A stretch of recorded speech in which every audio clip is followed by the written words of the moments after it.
ইলিশ মাছ নিয়েছি, ইলিশ ভাপা করব। এখানে সাদা কালো সর্ষে নিয়েছি, দই নিয়েছি, কাঁচা লঙ্কা নিয়েছি, হলুদ নুন নিয়েছি, নিয়ে এটাকে ভালো করে বেটে নিয়ে আসছি।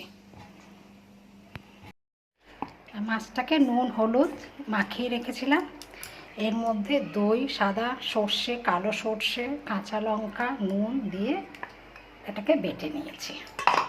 নিয়ে এটাকে সর্ষের তেল দিয়ে একটু জল দিয়ে দিই, দিয়ে ভালো করে মেখে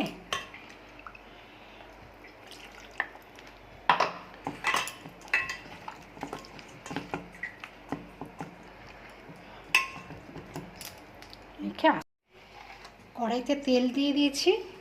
এবারটা কালো জিরে ফোড়ন দেব, দিয়ে এই যে মেখে রেখেছিলাম, আমি কড়াইতেই করব, এটা আস্তে করে নিয়ে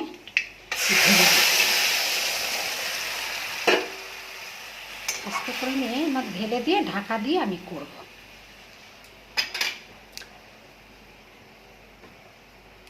এবার দুটো কাঁচা লঙ্কা দিয়ে দিচ্ছি, দিয়ে এবার ঢাকা দিয়ে দিচ্ছি। দই সর্ষে ইলিশ হয়ে গেছে।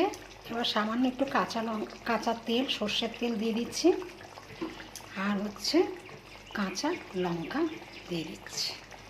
ব্যাস আমার কমপ্লিট দই সর্ষে ইলিশ। দেখতে কত সুন্দর লাগছে, খেতেও ভালো লাগবে।